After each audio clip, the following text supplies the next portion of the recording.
use the microphone. Minds have settled down then.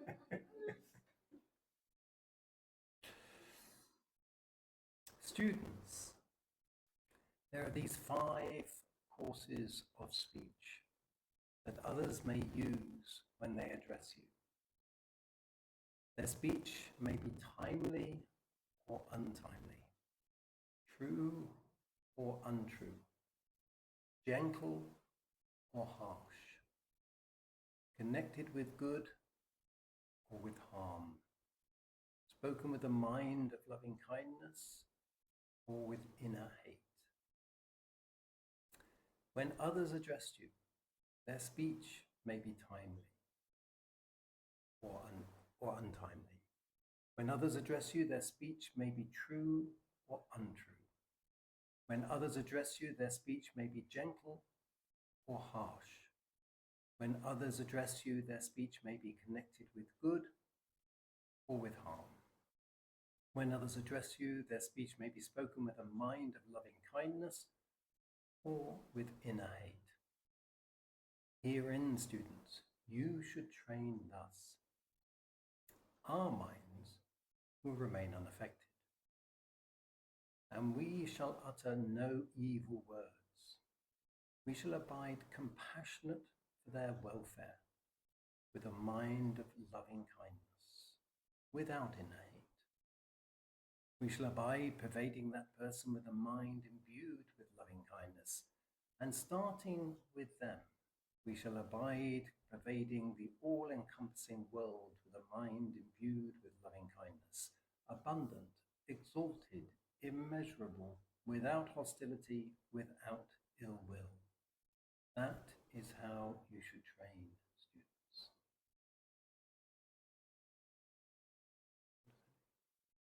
So this is 21, MN21, Majjhima Nikaya 21. So one of those things is that it is a practical thing which the Buddha is talking about. It is in daily life. So many times we asked that is this practice kind of useful in daily life? So over here the Buddha is talking in the conversation itself.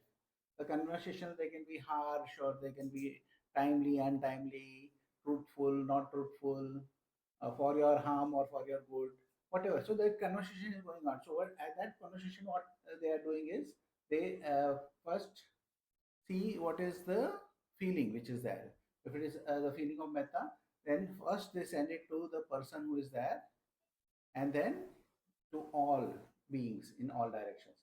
So that is a kind of a in conversation. So it is something which you can do in daily life, and this is something which is given as an instruction. And how do we feel if we're not there? You know, if we are being untimely, if we're being untrue or harsh, or speaking with harm in mind, or within a hate, how does it feel? And why do we talk in that way? That when we are not mindful, we are not careful. But why?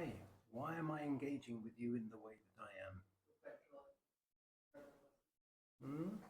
But also to get rid of this feeling. I'm feeling uncomfortable, and I'd rather transfer it to somebody else.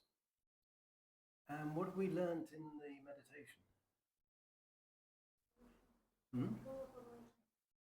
My feeling I can resolve On my exporting it. Okay. My feeling I have to resolve. I cannot export it to someone else. Doesn't solve my. So I take responsibility, as Bhante said, for how I'm feeling. Because other people who make me feel bad. That's the justification. Intended in a direction. Yeah. Okay. One thing I just remembered is Sister Kema used to say that things are not happening to you; it is happening from you. So, which is like if somebody says something and he say he hurt me, but the hurt happened in our mind, in our kind of understanding. The hurt happened. The person we cannot control, but you can control where the hurt has happened. So it is. She says it is not happening to you; it is happening from you. So when you know that it is happening over here, then we can see and let that go. So what do we say in the Dhammapada? He abused me. He beat me. He defeated me. He robbed me. Okay? And when we have that perspective, there's nothing we can do with the hate. Okay? Because he is the owner of the hate in my heart. Ah, yes. And he's got the key. Because you gave it to him. Absolutely. Like a remote control you have for your. Yeah. And so the image I have in my mind when this comes up is I'm in there rattling the cage. Right? Yeah.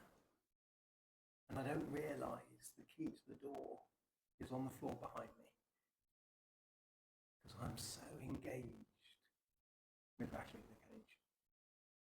All my attention is outward, not within the cage. This is a practical question of when we are in the conversation, the people who are really important, you know, the conversation is also important. In that time, when we feel this kind of energy or we can see such intentions also, but practice so we have just started right now. So what is sensible at that moment? Like what should, if I'm aware of the fact, then and there that the words or the, is it to communicate to them and say, let's just have the entire conversation and it's a little ease out, or like, Maybe. Or it may be to ask them, what's their understanding of the situation? but when you're triggered, like, then But when you're triggered, you have to work with yourself. And if you need to give yourself a little space, then do that. Okay? Because when you're triggered, there's no space. No space in your mind, no space in your body, and no space in your heart. So we're looking to re-establish space. And each of us will have a slightly different way of an approach looking after ourselves in that way. That's the loving kindness to ourselves. Yeah? We can't send any loving kindness out until we have some loving kindness. Yeah? Yes. I think that question really speaks to something that's familiar with me. This is too important, right? I need to do this now, right? What, besides that space, would you have any thoughts on how to not listen to that feeling like it's too important to give myself, it's too important to stop, or like I need to do this right now before anything else. Help with that. The sense of urgency often is triggered by fear. We need a relationship to the fear. And by managers. Managers are very good at creating a false sense of urgency Yeah. to finish your work fast. What is it within us that enables them to do that? That's down to individuals, but you know, most of us would like to please. You know, to be thought well of, not to be the problem. You know? And it's difficult sometimes with those reflexes to come back into yourself and kind of go, hold on, I'm not the problem. This is an unreasonable demand.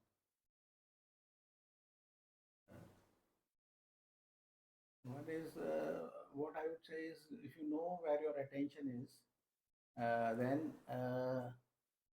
whenever there is a feeling which is coming, which is of urgency, that distance is created by you being able to redirect your attention. Maybe I have thought that, okay, it will happen in its own time. I need to be calm. So then you can put your attention on the calmness rather than that what is coming up. So if the thought comes up and you take ownership of that thought, then you have that urgency. But if you can take away your attention from that and put it something which is calm, the other thought you can generate that it is okay, and just keep your attention on that. And what has come up as urgency can stay there in the background. So one of the things which is there is we want to kind of resolve that thought or make the thought go away, because it is an impersonal process, and we want to kind of make it very personal. By making it go away is not possible. So that's the reason Bhante used to say sometimes, yes, the feeling is also the pain is a feeling, but we want to make it go away with our thoughts. But that is not possible because feeling is a different thing and thoughts are different. In the same way, attention to the whatever comes up, whatever comes up, what we have, we want to get rid of the thought. No, but we have to see in that situation, where can we put our attention? Can we put our attention on the calmness? If there is fear, can we put our attention on confidence? And the fear can stay, but your attention is on confidence, and that time it will give you balance. So that is what the Buddha is talking about. The next sutta, which is kind of Rahula, there are many different things about meditation, and that is one of the things the Buddha is saying. You use your attention in that sense. So that is a very important, I think, fundamental question which we all have, but we learn. Yes. There was a friend I had lots of period of time I worked on it myself. It was a very good friend who told me many years ago, that you react all the time. So next time you do so, can you just remember, this will remind in your memory a month from now, a year from now, 10 years from now, 40 years from now. If it's not going to stay bother you, then don't say it, don't do it. It's in a way Putting away your attention. Yeah, but but it is the process is taking away your attention from fear or anger. So anger is there, and then you say you process. Now you are putting your attention on the process, and then anger may stay in the background, but you are not reacting because now you are in this process of thinking. And it may be something which you may be angry after 40 years, but that's the process which is there. it really works for simple things. Like I would get angry if somebody knocked off this bottle. Oh, and there's water, and I like, what the hell? It's like, yeah, I mean, it's a matter of maybe not even remember it 7 days from now, even if it wets this book. It's, for 1 year, maybe I will be like, oh my god, my 10 years old personal notes, but then maybe it won't bother me after a year. Why should it? So who's that? But again, that's a rational thing, and what Bent is saying is, bring up a different feeling. The thing about a feeling is you don't have to convince yourself intellectually. Is anything good for holding back? Yeah. No, this is reasoning versus feeling. Yeah. But your feeling is still there. So you replace your fear with rationality. You replace the fear with rationality. Remember to be rational. Yeah, but that is feeling. You're not very, I think, very loving to yourself. There are different techniques. Like sometimes one works, sometimes the other. Sometimes it's hard to replace the feeling. Sometimes, especially when very intense, it just goes, okay, have loving kindness. So, and sometimes those images really cut through and you go, oh yeah, this is my priority. Yeah. And then the feeling. So basically what we need to do, what was being described here, is we need to recognize the attachment to the disabling emotion. Okay, that's the tension. And we need to 6R with that and bring up something else. Now, that something else could be loving kindness, or it could be just feeling your feet on the floor. Something tangible. But you've taken away the attention away from what you've been caught up and what you've identified with. So actually, feet thing works really well for me in that those kind of situations. The feet thing that you were saying, bringing your attention to your feet, that works well like outside in lots of situations. Then it just expands the awareness much more. And suddenly, like the Somebody told me the primary feeling is also that you're grounded. yeah. There's no fear of falling. You just, and each requires yourself. Somebody told me this. But actually you're standing, for example, you're standing, you're getting this sense of just going to my feet. Just suddenly the perspective becomes Attention. just awareness to the feet. Yeah. And remember in the yoga, when you did that, you could then rest your body. And that sends another message that, Hundreds goes down. so now you're with something which is not the fear. Okay? And then you'll be in the position to do the loving kindness, which is really positive. If you haven't been able to do that when it was all too time. But the whole process should be one of being kind to yourself. We often get angry that we're angry. You know? That's just not helpful. Okay.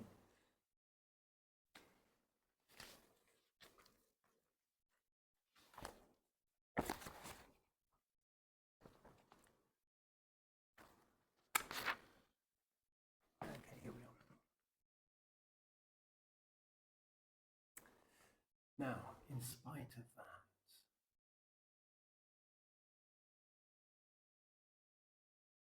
students, even if bandits were to sever you savagely, limb by limb, with a two-handled saw,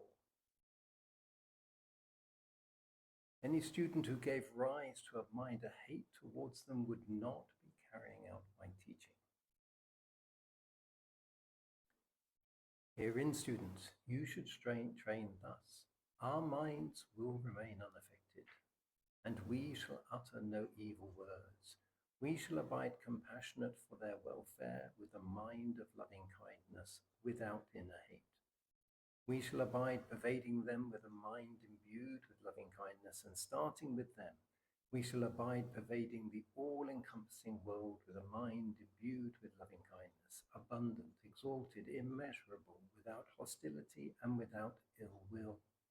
That is how you should train students.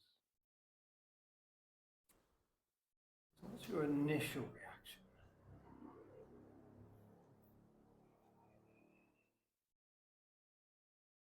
My initial reaction was, I couldn't do this.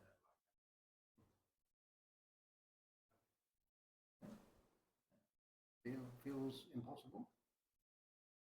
So what the Buddha's doing here is he's illustrating an extreme. You're in a position, it's not a position of passivity. You've tried every other option and now there's no other options and you're faced with something that's inevitable. What is your relationship to the inevitable?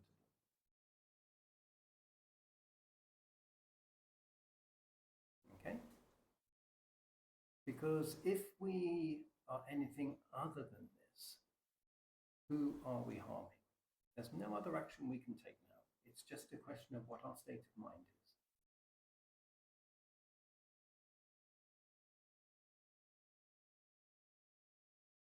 There have been amazing stories of people in the Nazi concentration camps they were being led away, they were trying to give away what little. They said, you can take everything but from me, but you cannot take my spirit. And a lot of those stories were really very inspiring, even in that kind of situation. If I Even when you read a lot of what Gandhiji wrote, Mhm. even he talks about trying not to hate the other person. And also in Christianity, I think this is something so universal, but it is the most difficult universal advice that one can. It is because it sounds like we have to force ourselves here. But I want to quote someone who came from the concentration camps. He was in Auschwitz and Belsen, and he was a psychiatrist. And I'm trying to think of his name at the moment. It will come to me. Victor Frank. Sorry. Victor Frank. Yes, Victor Frankl. And he said, you can take away all of the human freedoms, bar one. How you choose to relate to the circumstances you're in. He said, no one can take that away, but you can give it away. And that's what this passage is bringing out. What is your relationship to the circumstances you face? It's your choice. One story is about I think in China when there was communism just coming up, and there was a patriarch of a Zen or a Chang kind of sect. So they did not like him. So they came, some of those Chinese people came, the communist people came and beat him up. So then when they were kind of satisfied that he is dead, they went away. But when his students came to kind of pick him up, then they realized that he has not died. So then they nursed him back to health. After that, once again those people came and beat him up, and he was like almost they were convinced that he had died. So then they again nursed him, took him up and they nursed him, and they said, "Why don't you die?" They will not stop kind of hurting you. Why don't you just give up? So he said that I don't want to give them the bad karma of killing a monk, because they say that if you kill a monk, you go to hell. So he said, I don't want to give them the bad karma of killing a monk. And later on, he again got well and he died of old age. He was 90 plus at the time when this happened. So you can Google search that, you will find his story. So that kind of a mindset is possible. Second thing I will tell you, when I was working at Citibank, I was not doing any meditation or anything like that. But I found this passage because I had a lot of things about people and their office politics and all those things. So I printed this out, this kind of last section which we read, and put him above my computer, and I would read that, and it really kind of helped me kind of balance my mind. They say that Buddha is saying that even if you and I used to imagine that, and I used to also think, okay, I will not be able to do that, but at least what I can do is not kind of dwell on what other people have said or done. Yeah, this cannot be as bad as cutting somebody limb by limb. So that is. See, what is as bad as And actually, the ancient Greeks, the Stoics, it was a philosophical movement. They adopted very much the same thing. They would say, imagine the worst thing. And once you've imagined the worst thing, whatever you're facing is better than that. Yeah. So what we got here is a passage which is, initially it's suggesting that we've lost all agency. But we haven't, because we have the agency about how we choose our state of mind. By the way, this sutta has been referred to in other suttas also, to kind of talk to monks and say, remember the simile of the saw. Because the monks sometimes would go out, the Buddha would say, sometimes he'll say, well, you sure you want to go out that way? They're fairly hostile out there, and talk it all through and all the rest of it. And sometimes the monks would go to villages and they'd be thrown sticks at or rocks at, or we have an image of Buddhist monks as being universally respected, not in the time of the Buddha. Even the Buddha sometimes went to a village and they filled the well with straw so he couldn't draw water. And that's the Buddha. Okay. All right. Okay.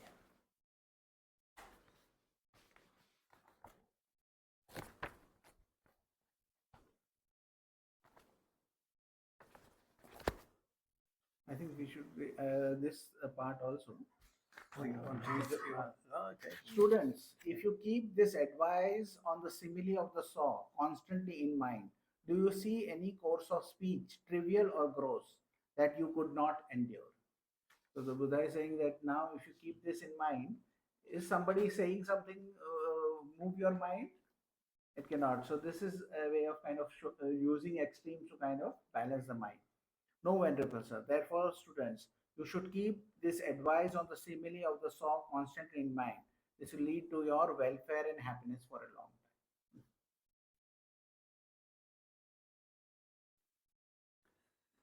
Okay, so the next passage is from MN21 62.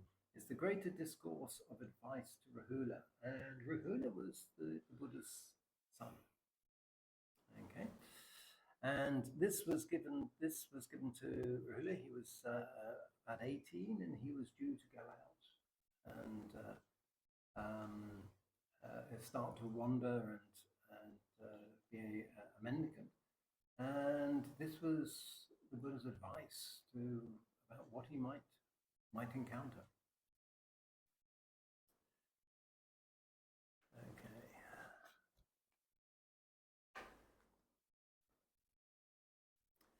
Rahula, develop meditation that is like the earth. For when you develop meditation that is like the earth, arisen, agreeable, and disagreeable contacts will not invade your mind and remain. Just as people throw clean things and dirty things, excrement, urine, spittle, pus, and blood on the earth, and the earth is not repelled, humiliated, and disgusted because of that, so too, Rahula, develop meditation that is like the earth. For when you develop meditation that is like the earth, arisen, agreeable, and disagreeable contacts will not invade your mind and remain. Rahula, develop meditation that is like water.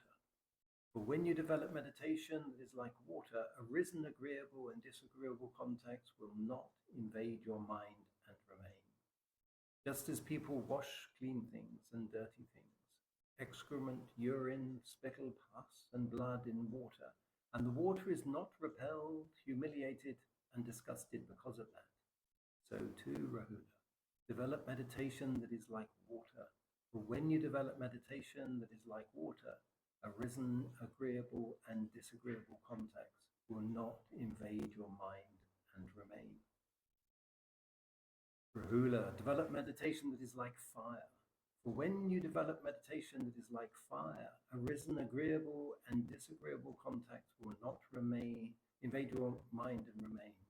Just as people burn clean things and dirty things, excrement, urine, spittle, pus, and blood in fire, and the fire is not repelled, humiliated, and disgusted because of that, so too, Rahula, develop meditation that is like fire. For when you develop meditation that is like fire, arisen, agreeable, and disagreeable contacts will not invade your mind and remain. Rahula, develop meditation that is like For when you develop meditation that is like air, arisen agreeable and disagreeable contacts will not invade your mind and remain. Just as the air blows on clean things and dirty things, on excrement, urine, spittle, pus, and blood, and the air is not repelled, humiliated, and disgusted because of that. So too, Rahula, develop meditation that is like air. For when you develop meditation that is like air, arisen agreeable and disagreeable contacts will not invade your mind and remain. Rahula, develop meditation that is like space. For when you develop meditation that is like space, arisen agreeable and disagreeable contacts will not invade your mind and remain.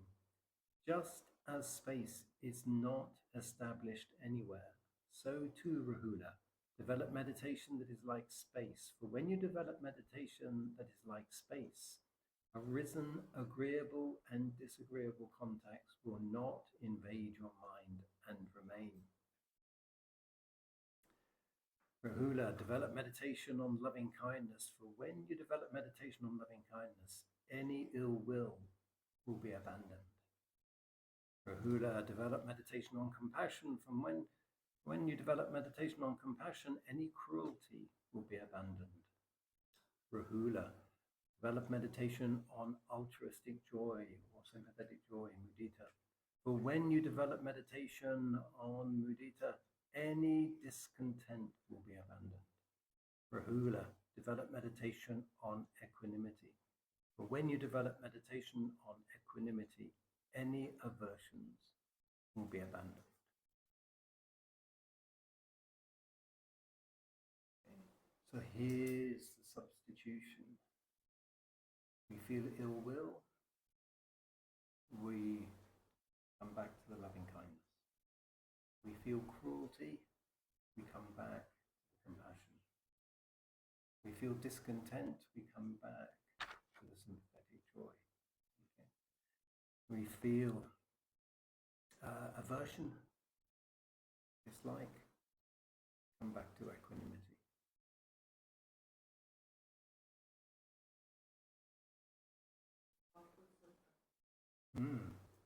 Yeah.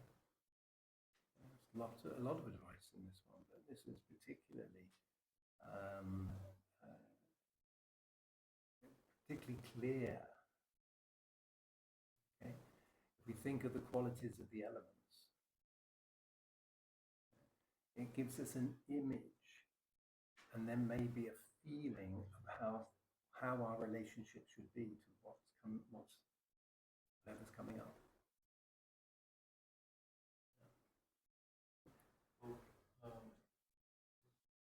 Develop meditation in each of the Brahmavihara.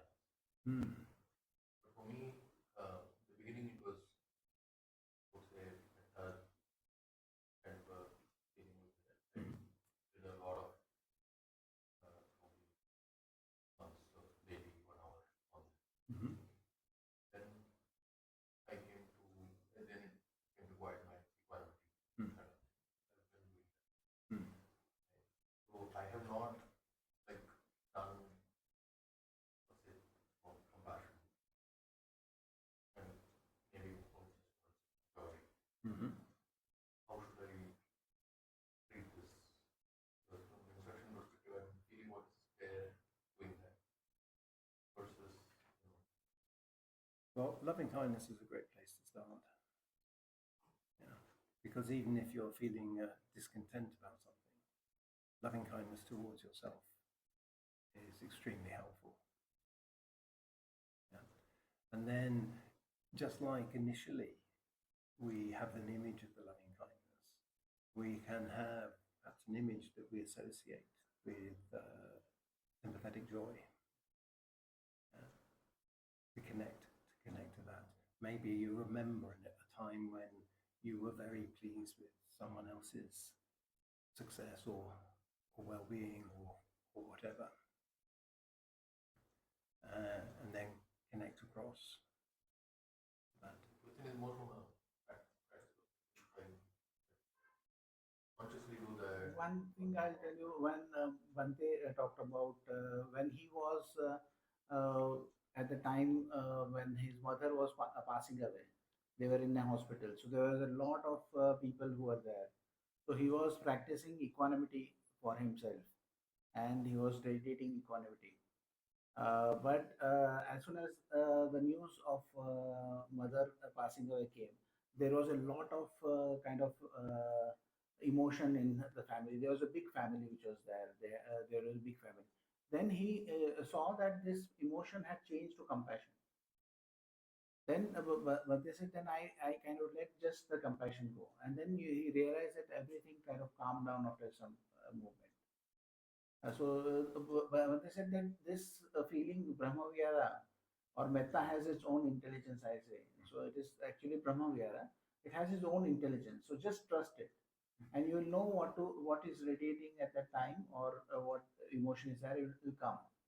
So you have to just trust it and just be open to it, and it will happen at that point of time. They said when people used to ask the same question to Bante, that if I am in this situation, what should I do? If I'm in this situation, what should I do? They don't worry, just be open and let that emotion flow. And at that point of time, whatever emotion is kind of appropriate will kind of keep flowing from you. One of this example is Sister Kima's student. She had gone to the retreat, and she said, I have a very tough job. Now I go back, I'm a social services person. I have to go and now take away the benefits from people.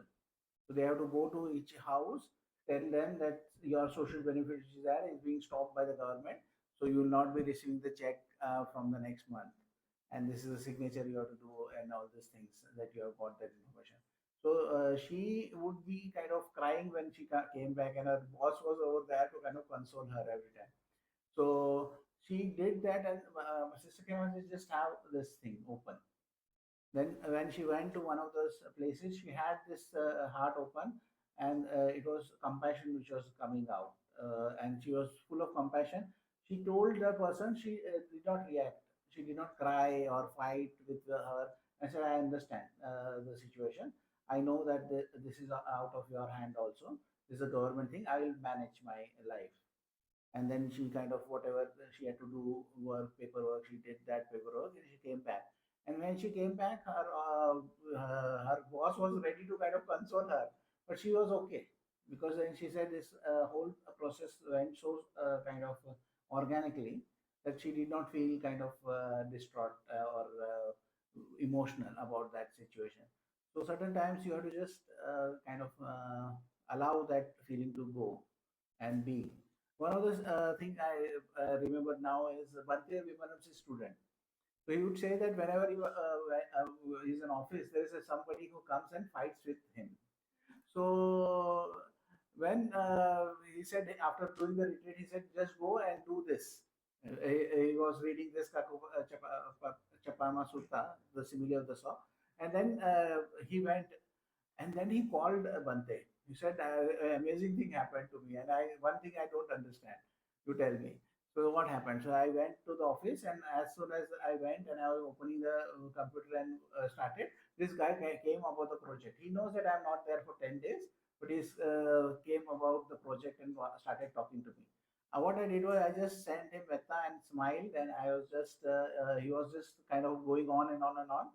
Then after 5 minutes, normally he would just be eating my brains for half an hour, but after 5 minutes he just wandered off. Then Bante said that, see, when you go and somebody comes to you and talks to you, you show irritation. Initially, in the previous past, you're showing irritation, and that irritation was their nutriment. That was their food. Huh? So when you are giving mettā, they were not getting that food, that reaction, which was maybe subconscious. They also not know what they are kind of feeding on. So that did not get, and then he got distracted, and then he just went away, because that did not seem right for him. Because having somebody just sending mettā did not seem right to him, because he was not in that place, and then he just walked away.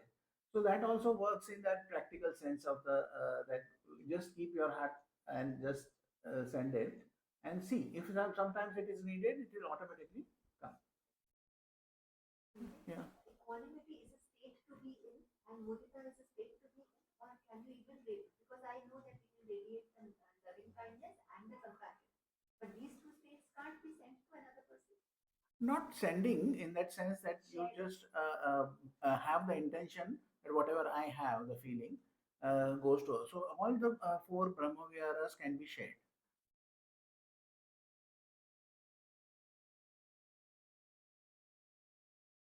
Read the last part.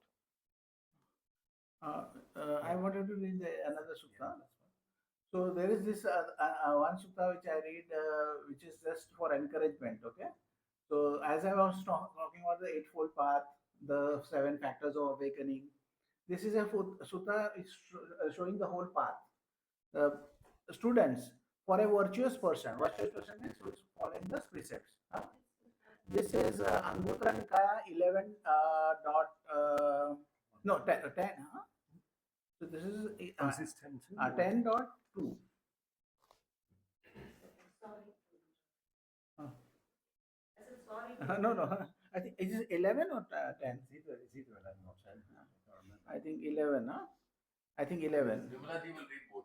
Ah. Yeah, that is correct. 11.2. AN 11.2. So, students, for a virtuous person is who keeps the precepts. One whose behavior is virtuous. No volition need be exerted. Let non-regret arise in me.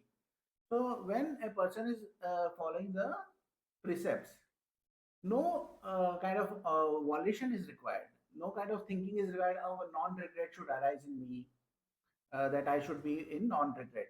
It is natural that non-regret arises in one who is virtuous, one whose behavior is virtuous. For one without regret, no volition be exerted. Let joy arise in me. It is natural that a joy arises in one without regret. For one who is joyful, no volition need be exerted. Let a rapture arise in me. It is natural that rapture arises in one who is joyful. It is a next level of joy, which is rapture. For one with a rapturous mind, no volition be exerted. Let my body be tranquil. It is natural that the body of one with a rapturous mind is tranquil. So if your mind has happiness, then your body is tranquil. For one tranquil in body, no volition need be exerted. Let me feel pleasure. It is natural that one tranquil in body feels pleasure. For one feeling pleasure, no volition need be exerted. Let my mind be collected or concentrated. It is natural that the mind of one feeling pleasure is collected. For one who is collected, no volition be exerted. Let me know and see things as they are. Yathabhut Jnanadarshana is very much used in Pali. So when that is there, your mind is corrected, you know what is happening and as it is there. It is natural that one who is collected knows and sees things as they really are. For one who knows and sees things as they really are, no volition need be exerted. Let me be disenchanted. It is natural that one who knows and sees things as they really are is disenchanted. For one who is disenchanted, no volition need be exerted. Let me become dispassionate. So when this disenchantment comes, then dispassion comes automatically. It is natural that one who is disenchanted becomes dispassionate. For one who is dispassionate, no volition need be exerted. Let me realize the knowledge and vision of liberation. It is natural that one who is dispassionate realizes the knowledge and vision of liberation. So, if you start with a nice mind, which is of who is practicing precepts, then all the next steps will automatically keep developing. There is no thing which has to be done. So, one other example Buddha gives is like a hen who sits on the eggs. Even though he does not think, the hen does not have a thought that, oh, the eggs should hatch and the chicks to come up. But because the hen is sitting on the eggs, the eggs will hatch and the chicks will come out. Even though you don't kind of wish for progress But if you practice, progress will automatically come out. So you just have to be with the practice. One of the things I like about this particular passage is its emphasis on looking after the conditions. You know, there's Sila to start with, virtue. You know, look after the conditions, and then things. Well, you know, our effort is in that, looking after that, and the clarity of our intention.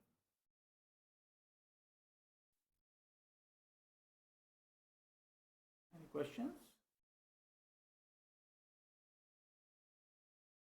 One of the things many people ask is how to take this practice to home. So one of the thing is that it is best to practice daily, because certain things, there are skills which are there. If you are not utilizing it, then you will lose the skills.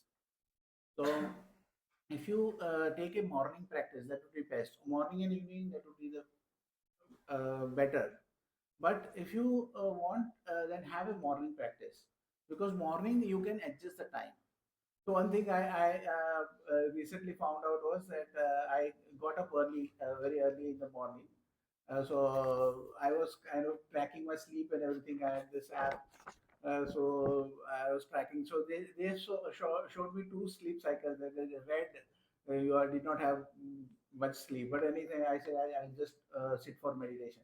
So I sat for 1 hour meditation, and then I got up, and the app I saw, it showed me one more sleep cycle. I was fully aware, but when you go, so Bhante used to say this to me, or Bhante used to kind of say in his talks also, that if you kind of get up early 1 hour and do the meditation, it will cover up your sleep also. So that is something which you can think about, because that morning time is manageable. So you can manage the morning time.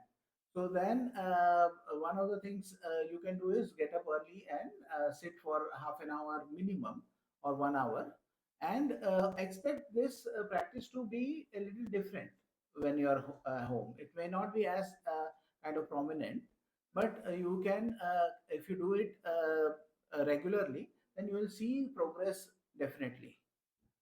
Another thing is to take this practice in your life. So one person, how he used to do is, one of Bante's student is, used to get up 1 hour early. Then he used to start getting ready 1 hour early. Like he would brush his teeth and have coffee, breakfast. He would wear his office clothes. So if he had to leave at 9, he would be ready at 8. And then after wearing his shoes and everything, he would just sit in meditation for one. He would put a timer and sit in meditation.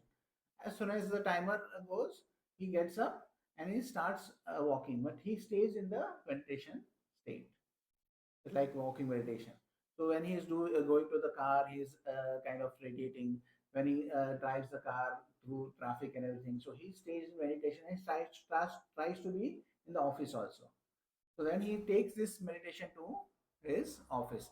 So he starts out with a mind which is already calm. He does not. Then he getting up and making busy. Then you go that time. That effect of the meditation is. So he wants to extend that time. So he's doing that is after getting ready for 1 hour early. He does the meditation and goes in the time. One other of one of our student of Bante was a bureaucrat in Russia. So what he used to do is he used to get up at 5 in the morning, sit for 3 hours in the morning, and then at say 8 he would get up, get ready, and go to office at 9.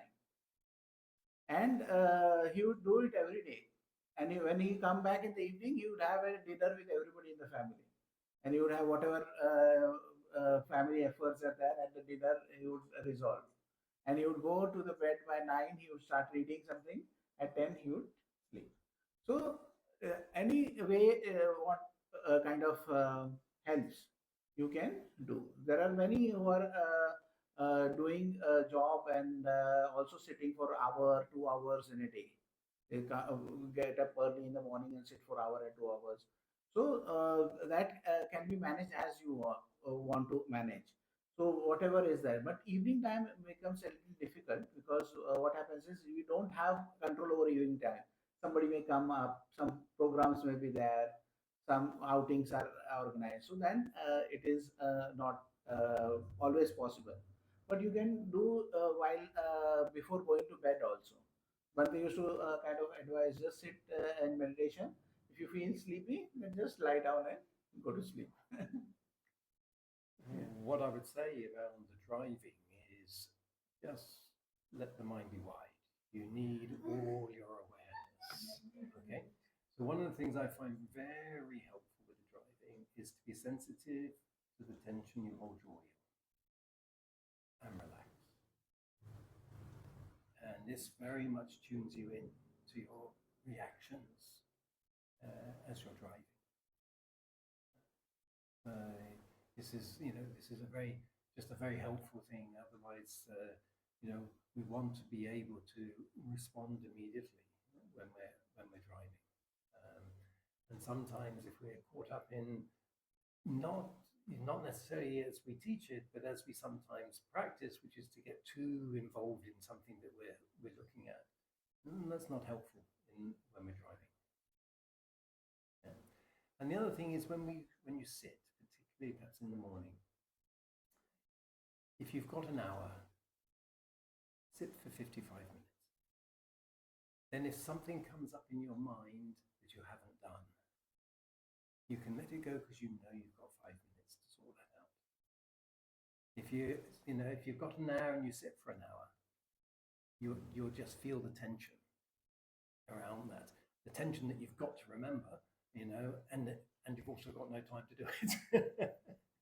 So just give yourself that sort of elbow room in your mind. What's metaphor there? So that you can relax it into the practice. One thing I've noticed is when you're driving, if you are radiating mettā to everybody else, they give space to you. You can get to your destination faster.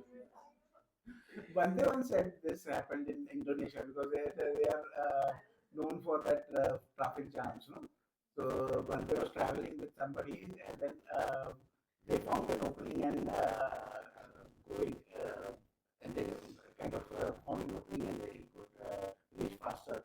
So then Bande said, I was just sitting and doing mettā. I don't know whether we reach faster. I just like to share that. Driver has to. I just like to share that, after the Deer Park retreat, what I started doing is I sort of keep a journal. My journal isn't very long.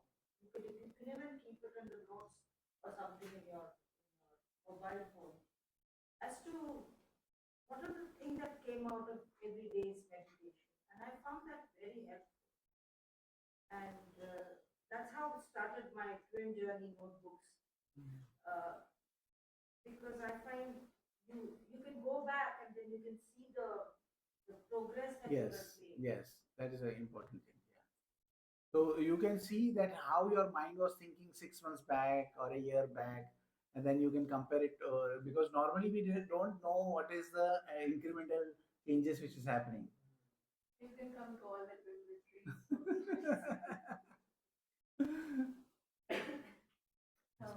The driving example took me back to the exercise we did in the yoga class.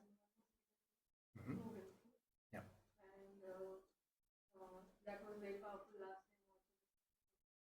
To know that you can still move and everything around you is still the same, but changing how you move.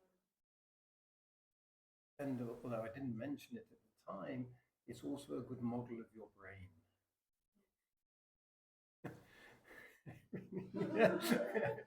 And what's your relationship to your brain? That changes games. Like the forgiveness practice, I don't know to believe it.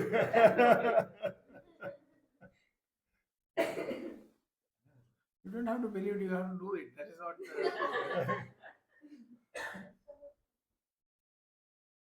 Buddha gives one or two examples like this. One is about the boat with the rope. if the rope is there right to the boat,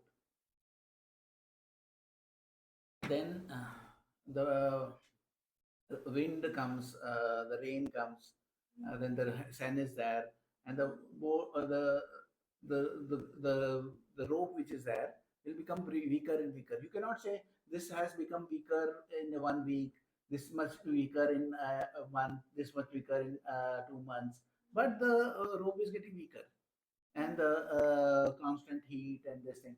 But one day, what would happen? The rope would break. So that practice is also like this.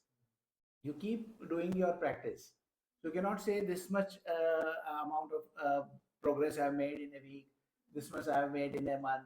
But when you go and look back, like she mentioned, if you journal and after 1 year you look at what is happening, then you will say, oh, that has been a lot of difference which has happened in my thinking, how I behave. So day by day, if you are practicing, that change happens. One other is about the tools which you use. There is one, we can take an example of a hammer. So when the hammer is bought, the tool is very kind of smooth. But after a year or two, what people who use hammer will find that there is a grip mark which is there. The Buddha says, is that grip mark came in, how much grip mark was there in a day? How much was done in a week? How much in a month? We cannot know. But after some time, you know there is a grip mark. So that is how the changes can come. And then something else that Andy mentioned a few days ago is other people's response. One of my earliest meditation teacher, he took a little convincing that to teach me, and then it finally agreed, and he said, okay, if you realize you're going to do all this work, and everyone else is going to get nicer, and you're going to get nastier. And it took me a while whilst I was with him until I understood what that actually meant. And it's very simple. When you begin to change the way you behave, people respond to you in a different way. But when you start to change the way you behave, you realize how you used to behave, which is not the way you thought you used to behave. So your image of you is okay, but the response of other people is different. But that's wisdom. And so it isn't a bad thing. You now see what you can do, where the agency is. Yeah?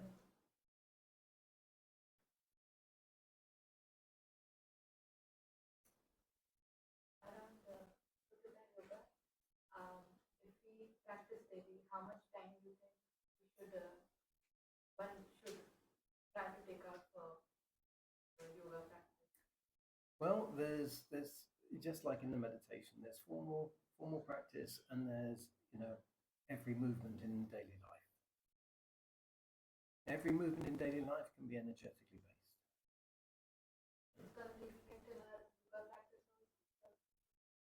Yeah, and you can practice 15 minutes, half an hour. What is the time that's available? Yes, it's really a question that, the formal practice is there to remind you how to be in the rest of the day. To develop the capacity to see how you should be in the rest of the day. It's not there to do, and then the rest of the day is, one of the beautiful things about this approach to meditation and Simile with the yoga is it becomes a way of being, not a way of doing.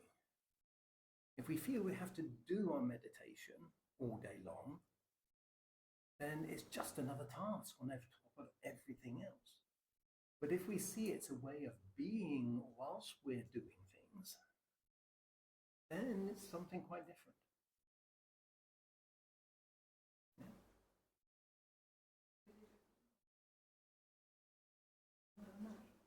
Second, please. Yes. I'll forgive you. I'll forgive you.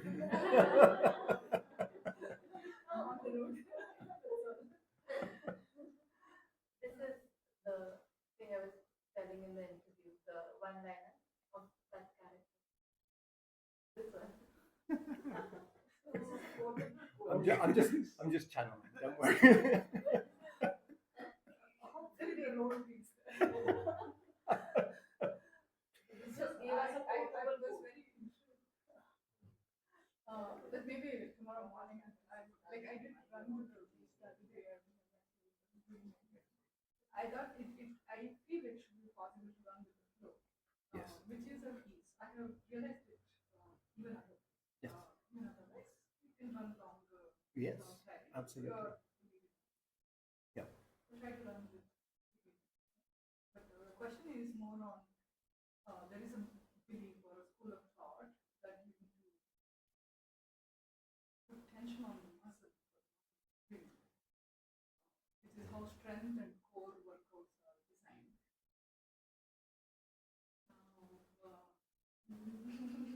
Is that you have been a mountaineer, so I think you would know it much better. So please enlighten.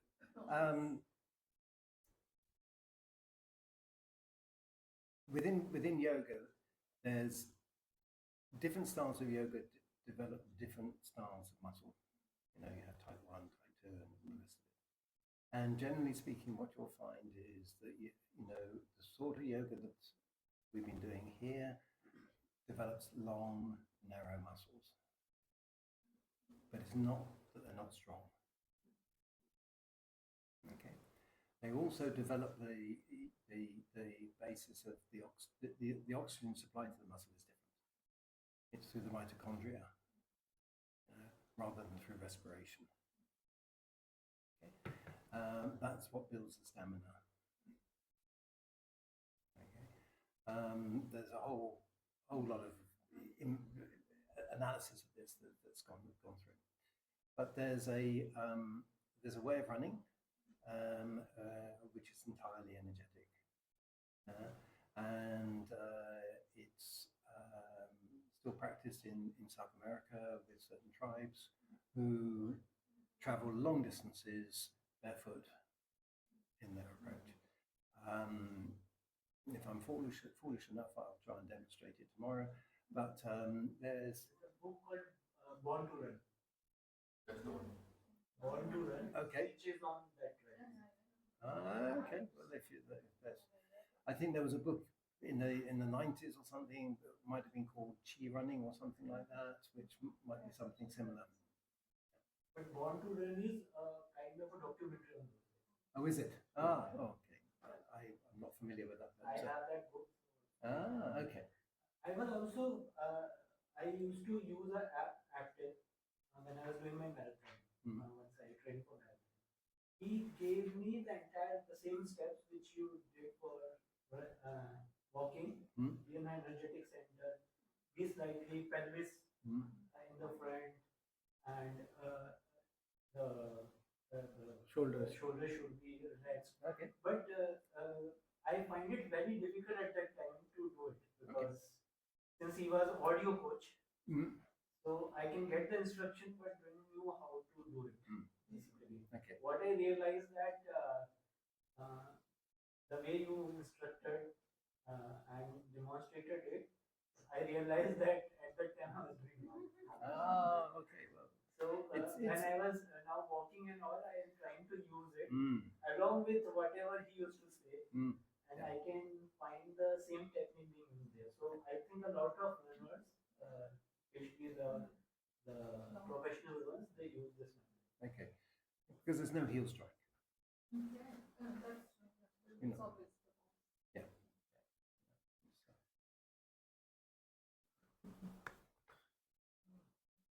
Solve this. Okay. Any other questions? Any question about the energetic body and sleep? Is it possible to have the energetic body there active During sitting? Sleep. Oh, sleep. What I do personally is I relax my body into the same relationship that I would do if I was sitting. Okay, but it's energetically supported even though it's resting on the bed.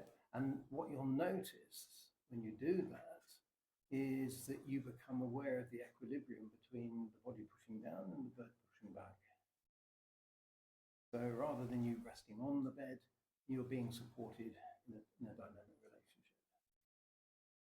And when we become aware of that, that's very restful in the mind.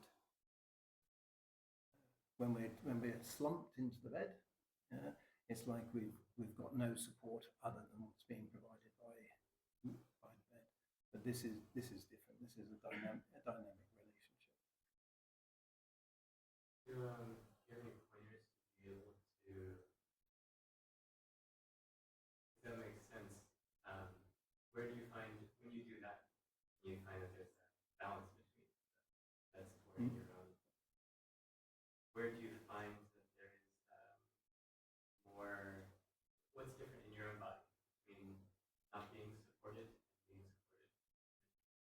Yeah, because it's the 5 marks again. Yeah, so it's the sense of weight in the body. It can be tension in the joints or in the mind. You become very noticeable. Your breath, and it's less about the heat rising because you're not moving. Okay, so you're not generating excess heat because you're working through resistance. Okay, but it's that, and so if you're conscious of those, just relax in. And I found it was helpful that you pointed out these shoulders when you're sleeping. Do you find that there's a similar, like the shoulders release and the hips release? Yeah. Just do the same setup.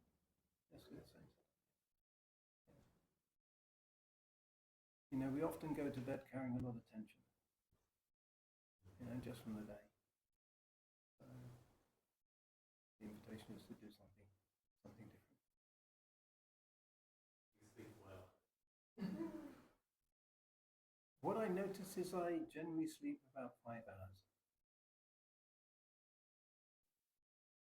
So some people would say, you need 7, you need 8, but it's not forced. But is it true that they say as we get older we need less sleep? Because I find that myself, I don't need that much sleep like I used to when I was working. I've only got a sample. I've only got a sample of one. I'm not sure it's valid.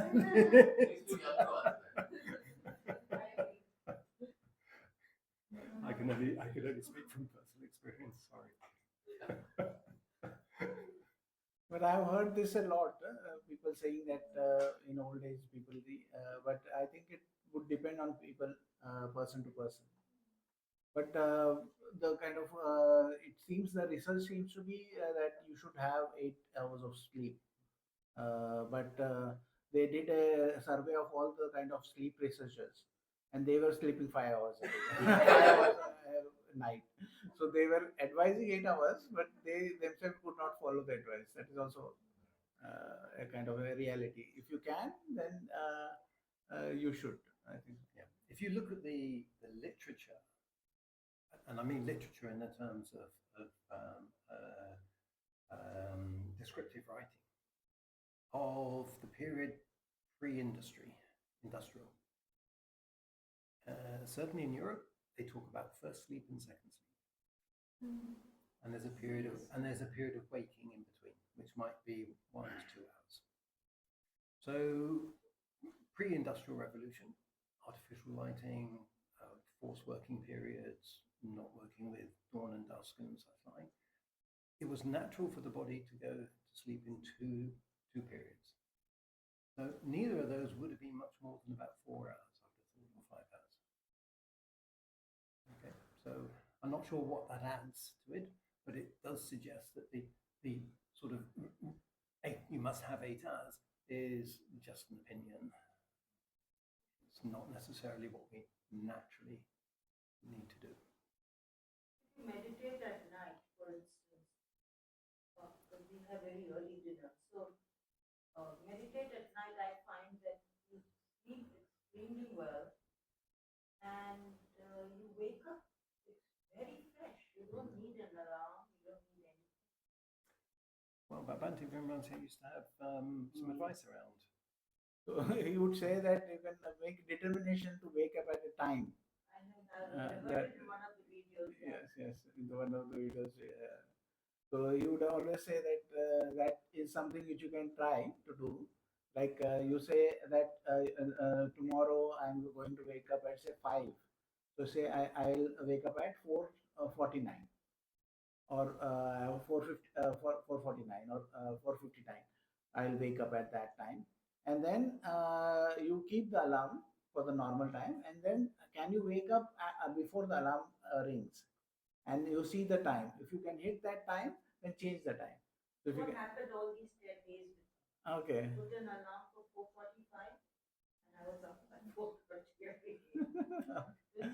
But you have to kind of, Yeah. He would also make the suggestion that when you do that, you also say, may I wake up, smiling and joyful. Yeah. I think is a very nice addition to that sort of practice. So this was for me as well. Uh-huh. I first heard you tell in Uh-huh. Pune. Uh-huh. I didn't think Uh-huh. that. But now most of the time, I wake up just Yeah. a few minutes. Correct. That's good. But I like this smiling thing. Was that Panjivanamsi? Yeah. He says it in many of his orientation Correct. lectures before retreats. It's so fascinating. On Buddhism, I want to read more and learn more. So you quoted a lot of suttas which were not in order. Now, say if I want to do more study there, what should be the reference? Because I can't just read all my senses there. You can, if you want to, you can take Majjhima Nikaya, which is there. It is small book. It's a small book. Or you can go to suttacentral.org or .net. .net. Suttacentral.net. Actually, and then you can, all the suttas are available. You don't need to. You have a Kindle or you have any kind of tablet, that's more than enough. No, but so I'm sure that some of them would be for this. So in order to start the fire, I need to start with better ones so that I can complete it. I'll take it the other way. Maybe the starting, if so there are certain that in dhammasukha.org there is a sutta index is there. So you can search dhammasukha.org space sutta index. There the suttas which the Bante had taken are mentioned, and certain suttas, almost all the suttas would also have Bante's audio plus a transcript. So many of the suttas have a transcript that kind of helps.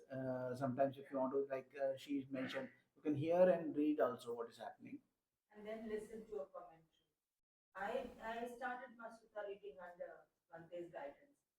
So he said, you start with one, let's see how it goes. And I finished from 1 to about maybe 14, 15. And then he said, now you pick, now you know what the lay of the land is. So now you start picking. So I used to tell him and say, I wanted to read all the suttas to do with his advice to Rahula, which I did. Then I searched for suttas on advice to householders. If you're not a monk, but how do you lead a ethical life? And then I found that it's quite good. Sutta Central is very good. And the Majjhima Nikaya has got good stuff in it. It's you rarely get something which feels particularly obscure, but I'd steer clear of the Digna Nikaya, which is the long one. The Digna Nikaya, they're the long discourses, simply because they are long, and some of them are very, very detailed. Yeah. You said you stay Please. stay away from that. Means No, just avoid. yeah, just avoid them when you're first you know. Majjhima Nikaya, there are you can start with Sutta index, and in that certain suttas from Samyutta Nikaya, Anguttara Nikaya, all are there. So if you start with that, there is a lot of reading material which is there. And you also gave me a list of the sutras which Bhante has used. Yeah, yeah, yeah. I can share that once I go back home. I'll put it on the group. Yes.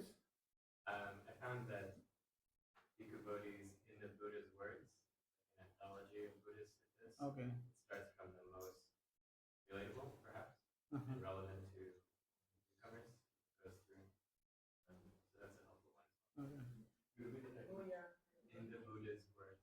In the Buddha's Yes, words, the big I think it's available on Amazon. Yeah, it's about half the size of this book, and it's a selection, and it's done by theme, I think, if I remember rightly. Yeah. So that would be another good way to explore certain themes and certain contexts. Only problem with anthologies is if you remember the sutta, but you don't know where from it came. Because I used to Tanisaru Baku's anthologies I used to read. So I say, oh, this sutta I know, this is there, but then where is, I don't know which sutta number, I don't know which book it is coming from. That's the only thing, because I have a very bad memory. Maybe Kakacupama always mentions whether it is MN or AN Correct. or EN. And I think over there it is also maybe every sutta must be labeled well. Yeah. Because He's is so an authority. thorough. He is very thorough. Amazing. He And has his lectures and commentaries are just worth listening to. If you've read a sutta, then after my first go-to is look for Bhante Vimalaram's exposition or explanation. And then I go to Kakacupama, because then there are some words to him that we prefer using, like connectedness instead of cause, harmonious instead of right. It's kind of. okay. Then what we can do is we can have a feedback circle if you are ready. Then we can just share our feedbacks. We can just sit in a circle and just you can mention what went right and what can be improved. We can just record your voice for our kind of this thing records, so we can learn from the feedback. Uh-huh. Where we can write down Okay, the feedback before or after. we can do it. Let's do it now Uh-huh. before other things come up. Yeah. Okay. We have a one more. Everybody has notebooks. So if you have a notebook and a pen, otherwise we have paper here. Pen You is- want the paper? No, I don't want paper. No, no, I can you give you want paper. No, but you want it back. No, you don't need it back. Yeah. So the thing is, like, all of us have questions about taking this back, right, back to life. But I'm sure that all of us also have ideas on how we can take it back. Right? So if we can each write down 3 ways in which we are going to take this practice back, right? 3 places where we are going to use it, 3 situations, whatever. We all write down 3 things, and we can share that at the end as a circle. That will be helpful for everybody because different people might think of it. We'll take like 2 minutes. Write down 3 things. Want to tell me that?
Mhm.